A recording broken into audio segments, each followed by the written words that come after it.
میرا نام ہانیہ ظفر ہے۔ میرا تعلق راولپنڈی کے نواز سے تھا۔ میں اس وقت لاہور میں مقیم ہوں اور بازار حسن کی معروف ترین لڑکی ہوں۔ میں یتیم بچی تھی، مجھے یہاں تک میرا شوق اور تربیت نہیں، میری مجبوری لے کر آئی ہے۔ میرا بھائی جو جلال نامی کسی وڈیرے چودھری کے ڈیرے پر کام کرتا تھا، کافی عرصے سے چودھری جلال نے میرے بھائی کو تنخواہ نہیں دی تھی۔ جب تقریباً 5 ماہ کی تنخواہ چودھری نے نہ دی تو میرے بھائی نے چودھری کا کام کرنا چھوڑ دیا اور مزدوری کرنے لگا۔ دوسری طرف ظالم چودھری میرے بھائی کو مفت کام کرنے پر مجبور کرتا رہا، جبکہ میرا بھائی مسلسل انکار کرتا رہا۔ چودھری جلال نے میرے بھائی کے انکار کو اپنی انا کا مسئلہ بنا لیا اور مختلف طریقوں سے مجھے اور میرے بھائی کو تنگ کر کے مجبور کرنے لگا کہ میرا بھائی اس کے ڈیرے پر کام کرتا رہے۔ مگر جب کسی صورت میں چودھری جلال میرے بھائی کو اپنے ڈیرے پر کام کرنے کے لیے آمادہ نہ کر سکا تو اس نے اپنا اثر و رسوخ استعمال کرتے ہوئے میرے بھائی کو منشیات کے کیس میں پکڑوا دیا۔ پولیس والوں نے نہ صرف میرے بھائی سے منشیات برآمد کر لی بلکہ مار مار کے اس سے اقبال جرم بھی کروا لیا۔ جب میں اپنے بھائی سے ملنے گئی تو میرا بھائی پولیس تشدد کی وجہ سے نیم بے ہوشی کی حالت میں تھا۔ آنکھیں کھول کر مجھے نہیں دیکھ پایا، فقط میری آواز پہچان کر میرے بھائی نے اتنا کہا کہ بہنا، دوبارہ اس جگہ نہ آنا، یہاں تک کہ اگر میں مر بھی جاؤں تو میری لاش لینے بھی مت آنا۔ میں زیادہ دیر اپنے بھائی کو اس حالت میں نہ دیکھ سکی اور آنسو بہاتے ہوئے باہر آ گئی۔ اس رات پہلی بار مجھے پتا چلا دلال صرف کوٹھے پر نہیں ہوتے بلکہ ہر جگہ ہوتے ہیں، کیونکہ اسی رات پولیس کے ایک دلال میرے پاس آیا اور مجھ سے کچھ رقم کی ڈیمانڈ کی، جس کے عوض نہ وہ صرف میرے بھائی پر تشدد کرنا بند کر دیتے بلکہ کیس بھی ہلکا ڈالتے تاکہ جلد ضمانت ہو سکے۔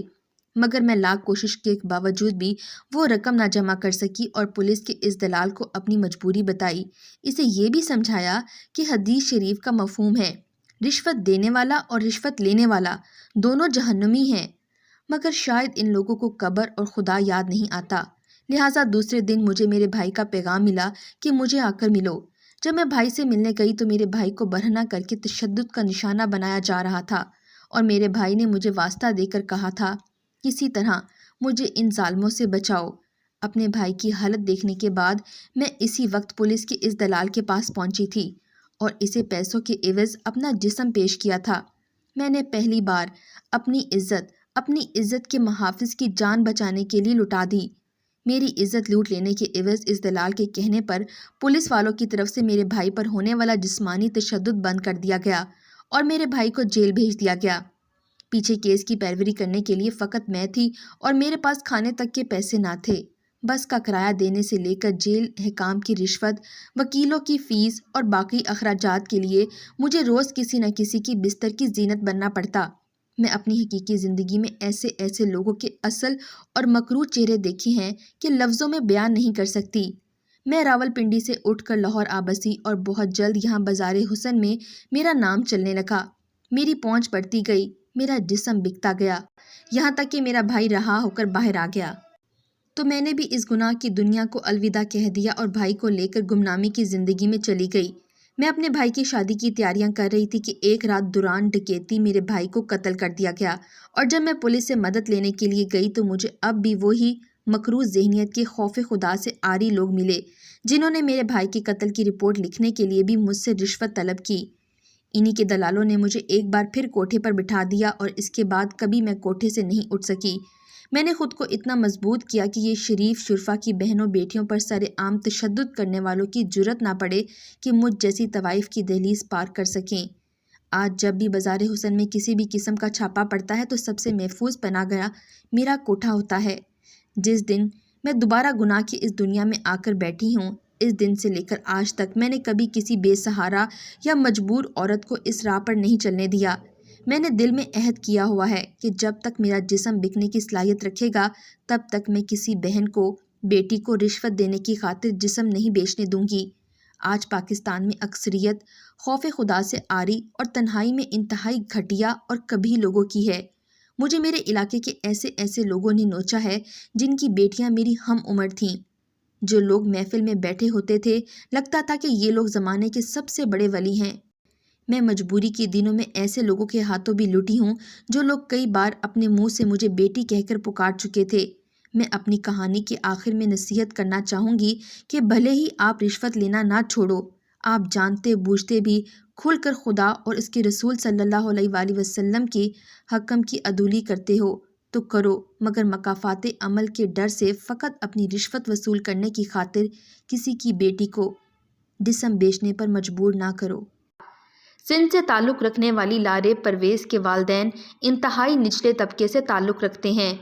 میں نے ان سے بات کی تو اس کی ماں نے روتے ہوئے بتایا تھا کہ اگر حکم خداوندی نہ ہوتا تو میں کبھی اپنی اولاد کو جنم نہ دیتی،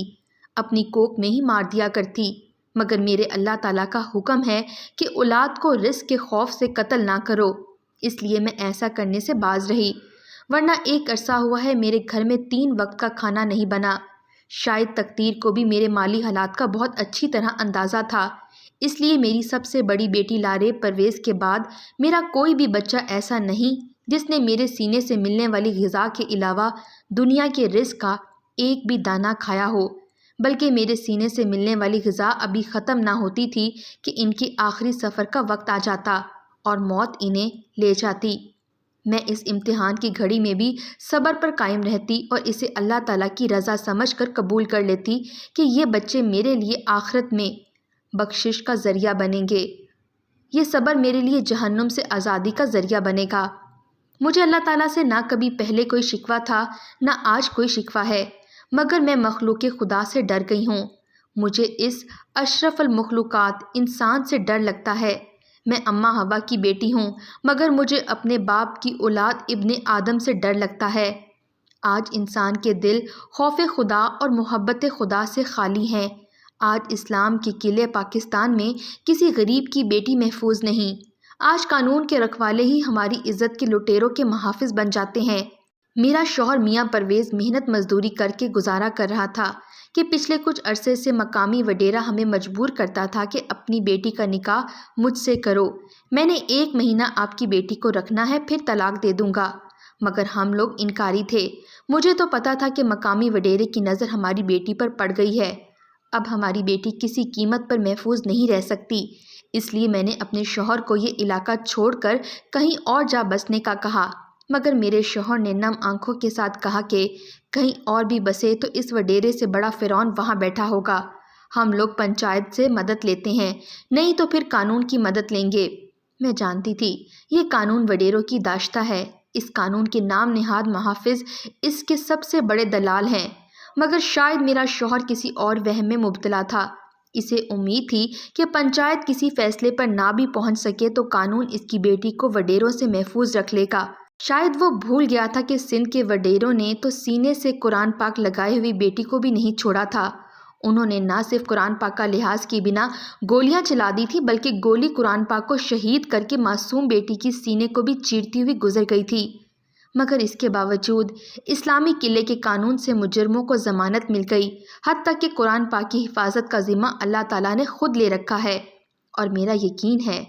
کہ وہ وڈیرے جنہوں نے قرآن پاک کی حرمت کو پامال کیا ہے، یہ قانون فحاشہ کا کردار ادا کرتے ہوئے ان کی رکھیل بن جائے، قانون کے محافظ دلالوں کا کردار ادا کرتے ہوئے ان وڈیروں کے محافظ بن جائیں، تو بھی وہ وڈیرے میرے اللہ کے عذاب سے نہیں بچ پائیں گے، کیونکہ قرآن پاک کی حفاظت کا ذمہ اللہ تعالیٰ نے خود لیا ہے، اور مثل مشہور ہے کہ اللہ تعالیٰ کی لاٹھی بے آواز ہے، لہٰذا وہ لوگ انشاءاللہ دردناک عذاب ضرور چکھیں گے، مگر میری بیٹی کا قاتل، اس کی عزت کا لٹیرا مقامی وڈیرا بھی اللہ کی پکڑ سے نہیں بچ پائے گا۔ خیر میرے شوہر نے میری بات رد کر دی اور مقامی وڈیرے کے خلاف پنچایت میں جا پہنچا تو پنچایت نے وڈیرے کے خلاف بات سننے سے انکار کر دیا اور وڈیرے کو ہی مائی باپ کہتے ہوئے میرے شوہر کو مشورہ دیا کہ وڈیرے کی بات مان لو، مگر میرے شوہر پرویز نے ایسا کرنے سے انکار کر دیا اور قانون سے مدد لینے کا فیصلہ کر لیا۔ اسی دوران وڈیرے کو بھی خبر مل گئی کہ میرا شوہر اس کے خلاف پنچایت کے پاس گیا تھا اور اب مقامی پولیس کے پاس بھی جانے کا ارادہ رکھتا ہے، تو وڈیرے نے بجائے ڈرنے کے میرے شوہر کو گھر سے اٹھوا کر اپنے ڈیرے پر منگوایا اور وہاں اپنے چیلوں سے بے پناہ تشدد کا نشانہ بنانے کے بعد اسے کہا کہ جاؤ دنیا کے جس مرضی قانون کے پاس جا کر کہو کہ تمہاری بیٹی کو مجھ سے بچا سکتا ہے تو بچا لے۔ میرے شوہر نے تشدد سہنے کے باوجود ہمت نہ ہاری اور اپنی بیٹی کی حفاظت کے لیے مقامی پولیس اسٹیشن جا پہنچا، مگر جب پولیس والوں کو پتہ چلا کہ میرا شوہر مقامی وڈیرے کے خلاف مدد لینے آیا ہے تو پولیس آفیسر نے کہکا لگا کر کہا تو جیسے تو وڈیروں کو بیٹیاں پیش کر کے خوش ہوتے ہیں، تجھ میں کہاں سے ایسی غیرت جاگ گئی کہ تو نے وڈیرے سائیں کو انکار کر دیا؟ جب وڈیرا سائیں تیری بیٹی سے دل بہلا لے تو اپنی بیٹی کچھ دن مجھے بھی تحفے میں بھیج دینا، میرا بھی دل بہل جائے گا۔ نشے میں دھت پولیس آفیسر کی بات سن کر میرا شوہر طیش میں آ گیا اور پولیس آفیسر سے الجھا، جس پر انہوں نے میرے شوہر کو گرفتار کر کے سرکار میں مداخلت اور مختلف مقدمات میں الجھا کر جیل بھیج دیا۔ گھر میں میری بیٹی اور میں رہ گئے تھے تو مقامی وڈیرے نے میری بیٹی کو گھر سے اٹھا کر اس کی عزت پامال کر دی۔ جب ہوس مٹا لی تو اسے اپنے حواریوں کو سونپ دیا، یہاں تک کہ ان کی ہوس کا نشانہ بنتے بنتے میری بیٹی مر گئی، مگر وہ لوگ میری مردہ بچی کی عزت بھی رونتے رہے۔ بعد ازاں جب ان کی ہوس مٹ گئی تو انہوں نے میری بیٹی کو ورانے میں دفن کر دیا۔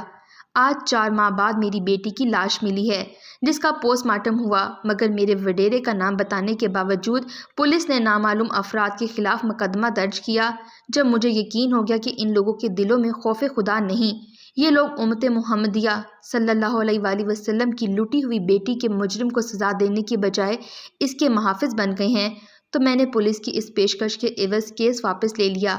وہ لوگ میرے شوہر کو جیل سے رہا کروا دیں گے۔ چند دن پہلے میرا شوہر جیل سے رہا ہو کر آیا تو ہم لوگ اپنا سب کچھ بیچ کر کراچی کے ایک فلاحی ادارے میں آ بسے، جہاں دونوں میاں بیوی زیادہ وقت مصلح بچھائے وڈیروں کو، قانون کے رکھوالوں کو، حکمرانوں کو بد دعائیں دیتے رہتے ہیں۔